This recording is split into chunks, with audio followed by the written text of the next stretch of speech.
ఒక వ్యక్తికి ఒకరోజు భగవంతుడు ప్రత్యక్షమయ్యి నీకేం కోరిక కావాలో కోరుకో అంటాడనమాట.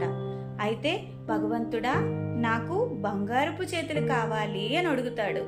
నువ్వు నిజంగా ఆలోచించి అడుగుతున్నావా అని అడుగుతాడు. అవును, నాకు అదే కావాలి దేవుడా అని అడుగుతాడు.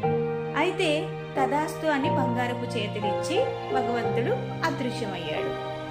ఈ వ్యక్తి సరదాగా ఇంటికి వెళ్తూ అందరూ కూడా అబ్బా బంగారపు చేతులు జాగ్రత్తగా ఉండు అని హెచ్చరించడం మొదలు పెట్టారు. కంఫర్ట్గా ఫుడ్ తినడం కానీ ఏది చేయలేకపోయేవాడు.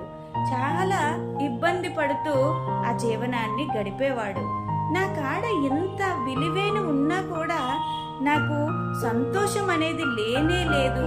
ఈ బంగారపు చేతులు వచ్చిన కానించి నేను ప్రశాంతంగా లేను. నేను ఖచ్చితంగా నాకు వద్దు. నా యొక్క అసలైన ఆనందాన్ని నేను కోల్పోతున్నాను. నా యొక్క స్వేచ్ఛను నేను కోల్పోతున్నానని కొన్ని రోజులకి అతనికి అర్థమవుతుంది. అప్పుడు మళ్ళీ వెళ్ళి భగవంతుడా నాకు ఈ చేతులు వద్దు, ప్లీజ్ నువ్వు తీసేసుకో అనేసరికి మళ్ళీ భగవంతుడు వచ్చి నువ్వు కరెక్ట్గా ఆలోచించి తిరిగి ఇచ్చేస్తున్నావా అని అడుగుతాడు.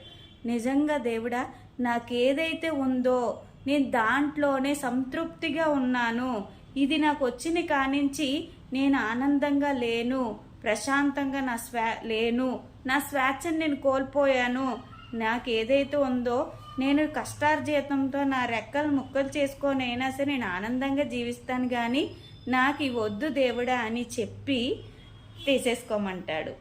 సో ఇక్కడ మనకి కథలో నీతి ఏంటంటే, మనం ఉన్న దాంట్లోనే తృప్తిగా ఉంటే స్వేచ్ఛగా జీవించగలుగుతాం. మనకే ఒక రాజులాగా రాణిలాగా జీవించగలుగుతాం.